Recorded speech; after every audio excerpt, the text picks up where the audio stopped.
أعوذ بالله من الشيطان الرجيم.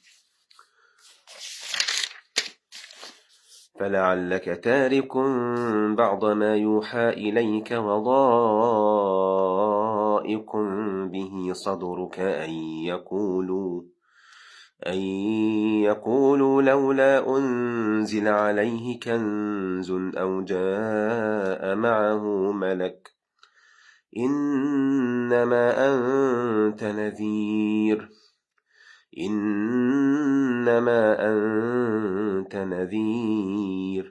والله على كل شيء وكيل. أم يقولون افتراه قل فأتوا بعشر سور مثله مفتريات وادعوا من استطعتم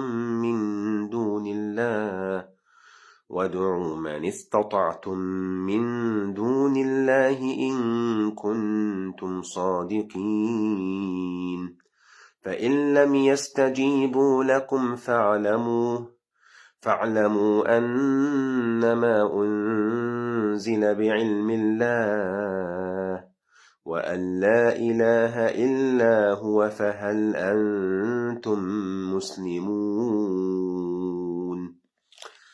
السلام عليكم ورحمة الله وبركاته. بسم الله والصلاة والسلام على رسول الله صلى الله عليه وسلم.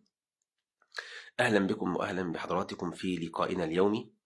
هو بيكون يومي في اليوتيوب. أنا كل يوم بطلع الحمد لله فضل الله عز وجل بعد صلاة الفجر في هذه الجلسة المباركة على قناة اليوتيوب، ولكن نظرا كان في مشكلة هناك فمحبتش إن أنا ألغي اللقاء، فقلت أطلع النهاردة بداله على الفيس اللي هي الصفحة اللي شايفين عليها دلوقتي. فأنا عادتي كل يوم بطلع، عشان لو أنتوا أول مرة تشوفوني، لا أنا كل يوم بطلع بهذا المجلس. وصلت في سورة هود بفضل الله عز وجل. خلصنا سورة البقرة وآل عمران والنساء والمائدة، كل ده خلصناه بفضل الله عز وجل. وصلنا للجزء رقم 12 سورة هود، تحديدا الآية رقم 12. يقول الله عز وجل، ركز معايا جدا وسمعني الصلاة على النبي عليه الصلاة والسلام. قال الله تبارك وتعالى: فلعلك تارك بعض ما يوحى إليك. الكلام هنا من ربنا للنبي صلى الله عليه وسلم، بيقول إيه؟ فلعلك تارك بعض ما يوحى إليك وضائق به صدرك. النبي صلى الله عليه وسلم كان بيتكلم مع الناس المشركين، مع قومه يعني وكده، بيدعوهم إلى الله تبارك وتعالى. فمن كتر دعوته ليهم، منهم كم ناس بتكذب، ومنهم كم ناس بتطلب آيات معجزة جدا، عاوزين كذا وعاوزين كذا وعاوزين كذا عشان نصدقك. فالنبي عليه الصلاة والسلام من كتر الطلبات بتاعتهم يعني حس بضيق في صدره. أنا هجيب لكم ده كله إزاي؟ أنا رسول، أنا مش الإله على فكرة. طبعا بقول لكم بلسان أنا اللي يعني بفسر لكم هو بيقول إيه، يعني بالمعنى بتاعنا. أنا مش إله، أنا رسول، ما أنا إلا رسول. ربنا بيقول لي انزل، بيقول لي بالآية دي خد وريها لهم، فبوريها لكم. خد المعجزة دي، فباخد المعجزة بس. لكن تطلبوا مني حاجات تعجيزية أو حاجات أنا لا أملكها إلا بفضل رب العالمين، هو الذي يفعلها بيده سبحانه جل في علاه. فغير كده ما أقدرش. فالنبي عليه الصلاة والسلام كان بيحس بضيق في صدره. فربنا بيقول إيه؟ فلعلك، يعني يا محمد عليه الصلاة والسلام، تارك يعني سايب بعض ما يوحى إليك. ممكن أنت يحصل لك إنك أنت تسيب الدعوة شوية، ممكن تتكاسل عشان خاطر الناس اللي قدامك مش مساعدينك، مش بيسمعوا كلامك، مش عاوزين يستجيبوا ليك. والكلام ده ليا ولحضراتكم، من كل واحد بيتكلم في الدين، أو كل واحد مش لازم يكون شيخ. وإنما ممكن واحدة شايفة صاحبتها بتعمل غلط، فتقول لها يا بنتي غلط، يا بنتي بتعملي ده ما ينفعش. فمن كتر اللي هي بتتكلمها كتير، فصاحبتها قعدت ان هي ايه، بتطنش، وده بيطنش وده بيطنش، وده يقول له تعملي فيها شيخ، وده خلي بالك. فممكن يجيلك ويجيلك انت كمان سنة فتور. يعني انا ده اتكلم كده كتير، طب ما هو مش عاوز يستجيب، الشيطان بقى يشتغل. هدنك انت بقالك شهرين عمال تتكلم فيه ومش عاوز يصلي، بقالك يا بنت الحلال انت وهي عماله تكلمي صاحبتك على الحجاب ومش عاوزه تتحجب. طب ما هدنكم كده كتير، يا ست طنشي بقى، اشغلي نفسك بنفسك. هو ده الشيطان، عشان يخليكي تتخلي عن الدعوة، ويخليك انت كمان تتخلى عن الدعوة. فربنا بيقول للنبي فلعلك تارك بعض ما يوحى إليك، الحاجات اللي بنزلها لك اللي بوحي لك إياها ممكن تسيبها أو تسيب جزء منها، وضائق به صدرك، وبتبقى متضايق جدا من إيه بقى؟ أن يقولوا لولا أنزل عليه كنز أو جاء معه ملك. شوف أهو المشركين قالوا له إحنا عاوزين كنز من السماء ينزل لنا عاوزين ملك ينزل عليك دلوقتي. شوف حاجات تعجيزية، وهم لو عاوزين يسلموا هيسلموا. سبحان الله العظيم، ببقى بتكلم ساعات مع ناس غير مسلمين وبيتواصلوا معايا على الخاص، منهم اللي بيسلموا الحمد لله بفضل الله عز وجل. والله يا اخوان في ناس اسلموا، بس انا طبعا ده بيني وبينهم سر، ممنوع اي حاجه تطلع ولا اي حاجه حفاظا على اسلامهم. باقل دليل بيستجيبوا، وفي منهم والله بتقعد تنتع في قلبك. مره قعدت اتكلم مع حد شهر واتنين ونتعت في قلبي، ويا تحس انه بيستجيب ومش عارف ايه، لا طب عشان كذا، وبرضه مش عارف ايه، وفي الاخر يقوم نافر وشاتم.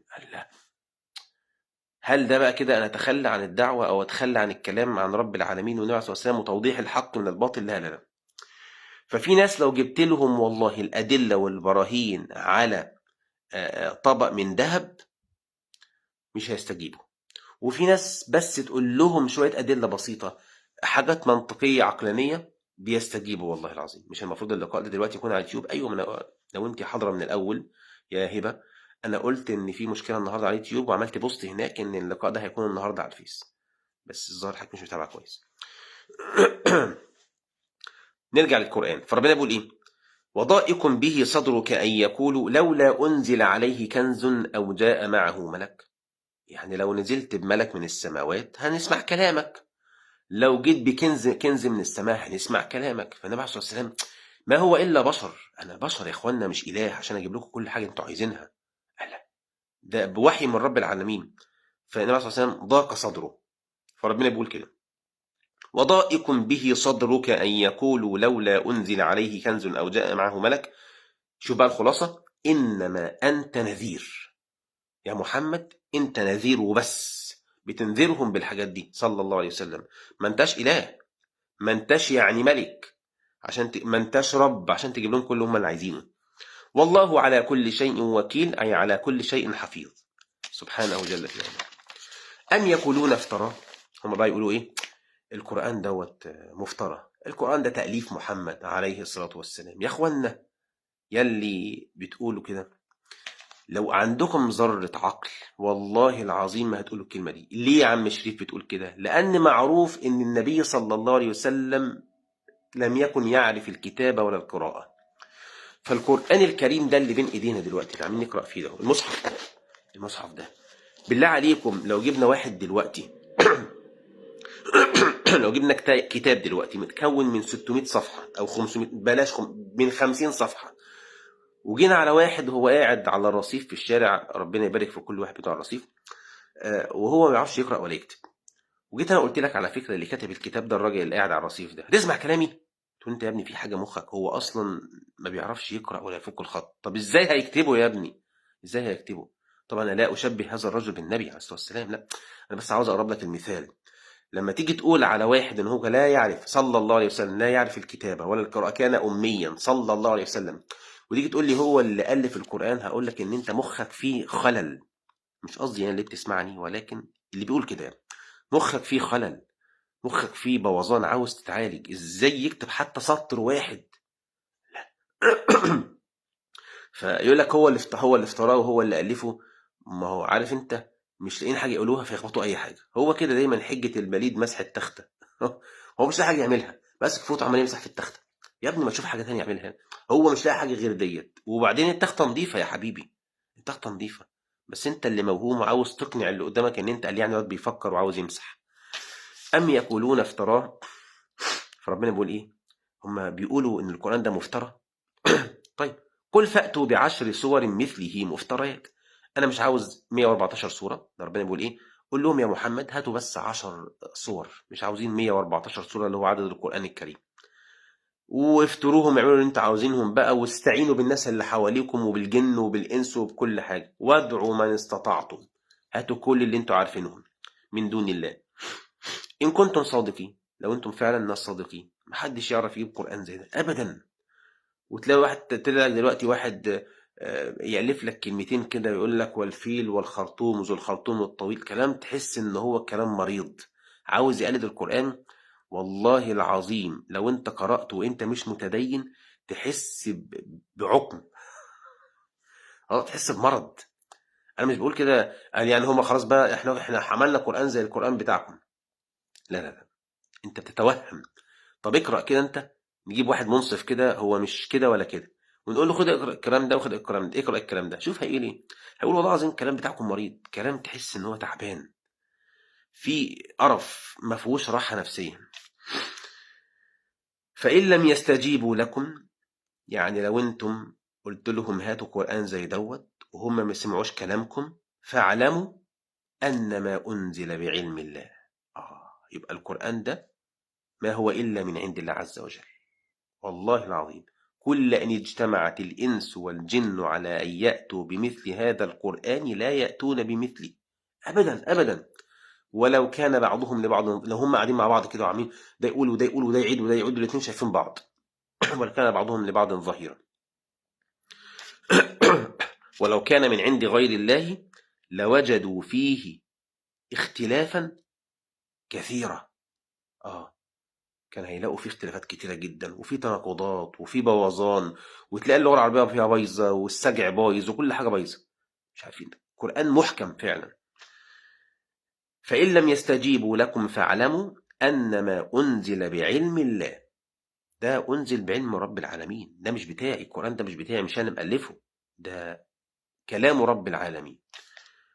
وأن لا إله إلا هو فهل أنتم مسلمون.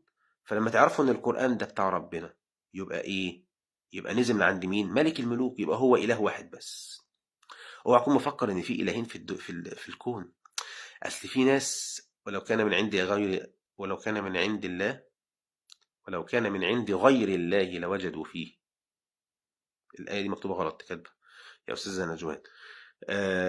انت عارف لو الكون ده فيه الهين تبقى مصيبه.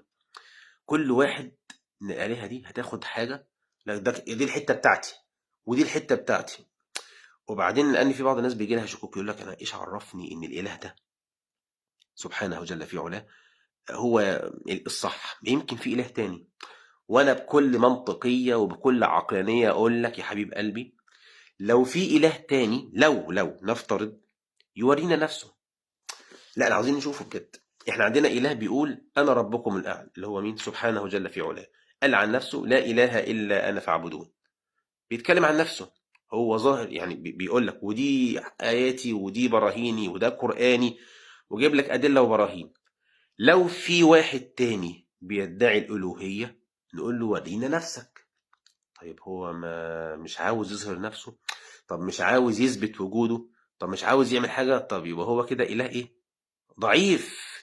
والضعيف ما ينفعش يكون إله أو عاجز. ما يورينا كده، يقول لنا أنا هو يا جماعة وحصل كذا ودي السماوات بتاعتي ودي الأراضين بتاعتي.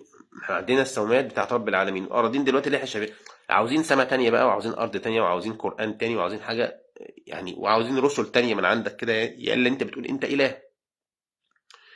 فما فيش. يبقى انت واحد عاجز، واحد عاجز، والعاجز ما ينفعش يكون إله، والضعيف ما ينفعش يكون إله. الله عز وجل قوي شديد العقاب، قوي عزيز. فنرجع للأصل أن هذا الكون ليس له إلا إله واحد سبحانه جل في علاه. فإن لم يستجيبوا لكم فاعلموا أن ما أنزل بعلم الله وأن لا إله إلا هو فهل أنتم مسلمون. طب يا عم ما تسلم، يا عم تسلم لرب العالمين. عارف يعني إيه مسلم؟ مسلم يعني بيسلم لأوامر الله. يعني لما ربنا يقول له يمين يمين شمال شمال ما يقعدش بقى يحور ويقور ويقول لك مش عارف معلش اقنعني، لا الزمن غير الزمن، لا الأمر ده مش مناسب ليا، لا ده كان أيام النبي، لا ده العصر دلوقتي مختلف. يا ابني انت في ايه؟ انت مش اسمك مسلم؟ عارف يعني ايه مسلم؟ عمرك غسلت ميت؟ انت عمرك غسلت ميت؟ طيب بلاش انت غسلت ميت، عمرك حضرت غسل الميت؟ عارف يحصل ايه؟ بيبقى الميت نايم على الخشبه كده وتلاقي المغسل بيشيل ايده الشمال ويغسل ويرجعها ورجله اليمين بيغسل ويرجعها، ويقعد يقلبه يمين وشمال وهو ليس له حول ولا قوة. أنا عايزك مع ربنا ما بينازعش، على فكرة ما بينازعش. يعني تلاقي الميت ده ايه، ما يقعدش يقول له وسع لا ما تزقش ايدي يا ابني، انت هتترعب ساعتها وتجري. لا، انا عاوزك مع ربنا تبقى زي الميت مع المغسل. ربنا هنا يقول لك هنا يبقى هنا، هنا يبقى هنا، ما تعملش ده ما تعملش ده، اعمل ده يبقى اعمل ده على قدر المستطاع، فاتقوا الله ما استطعتم. ما تقعدش تنازع، ما تقعدش تحور كده لا مش مقتنع. يا عم ان شاء الله ما اقتنعت يا عم، انت هتوجع دماغنا. بقول لك ربنا بيقول لك تقول لي مش عاوز اقتنع. هو انت مديرك، ما بقاش مدير، صاحب الشركه لما يجي صاحب الشركه اللي انت بتشتغل فيها بقى، جه لحد عندك وقال لك يا موظف يا غلبان يا مسكين، انت ما كلنا غلابه ومساكين، انت يا ابني اتفضل قوم اعمل البتاعه دي. قلت له معلش يا صاحب الشركه انا مش مقتنع باللي انت بتقوله. مش مقتنع؟ اتفضل لم هدومك وحاجتك واطلع بره الشركه. تقدر تقول له نص كلمه؟ ما تقدرش. وممكن كمان صاحب الشركه ده يكون بيكلمك غلط ويقول لك على امر غلط، وممكن يقول لك حاجه هي اصلا مش داخله مخك، ويقول لك اعمل حاجه في الشغل وانت اصلا ده مش صح في الشغل، وما تقدرش تقول له تلت التلاته كام. وبالذات لما يكون راجل بقى ايه شديد شويه، هتلاقي ركبك بتقعد تخبط في بعضها، صح؟ وده عبد زيك زيه، هيموت وهيدفن في التراب زيك. فانت انت ضعيف وهو ضعيف وانا ضعيف، سبحان الله. فخلي بالك، اوعى تتعامل كده مع ربنا. خليك دايما مسلم امرك لربنا، اذعن وانقاد لاوامر رب العالمين. انما كان قول المؤمنين اذا دعوا الى الله ورسوله ليحكم بينهم ان يقولوا ايه؟ سمعنا واطعنا. سمعنا واطعنا، مش لا نقتنع الاول بعد كده نطيع، لا سمعنا واطعنا. فياتي التخفيف من عند رب العالمين. خلصت كده، نقرا الايات تاني. انا تاني بقول لكم ان البث دوت كل يوم بيكون على اليوتيوب، بس في حصل حاجه كده، في احتمال النهارده على الفيس يوميا بعد صلاه الفجر تفسير القران دوت، فهيبقى فيه بكره وبعده ان شاء الله. بس انا يوم 1 في الشهر 1/2 غالبا طالع العمره، فممكن نحاول ما نقاطعش هناك، ولكن لسه كنت بقول اهو ممكن بقى ابقى اكلمكم من المسجد النبوي بعد صلاة الفجر. مش عارف لسه النظام ايه بالظبط والبرنامج يبقى عامل ازاي، فخلوني افكر كده وهقول لكم ان شاء الله. اللهم ارزقنا الاخلاص. اسمع الايات اللي انا قراتها دلوقتي وحاول تستشعر المعنى اللي انا قلته. اعوذ بالله من الشيطان الرجيم. فلعلك تارك بعض ما يوحى إليك وضائق به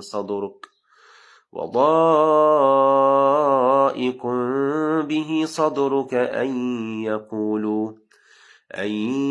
يقولوا لولا أنزل عليه كنز أو جاء معه ملك إنما أنت نذير والله على كل شيء وكيل. أم يقولون افتراه قل فأتوا ب10 سور مثله مفتريات وادعوا من استطعتم من دون الله إن كنتم صادقين فإن لم يستجيبوا لكم فاعلموا أنما أنزل بعلم الله وأن لا إله إلا هو فهل أنتم مسلمون. سبحانك اللهم وبحمدك نشهد أن لا إله إلا أنت نستغفرك ونتوب إليك. واوعوا تنسوا تصلوا على سيدنا النبي عليه الصلاة والسلام.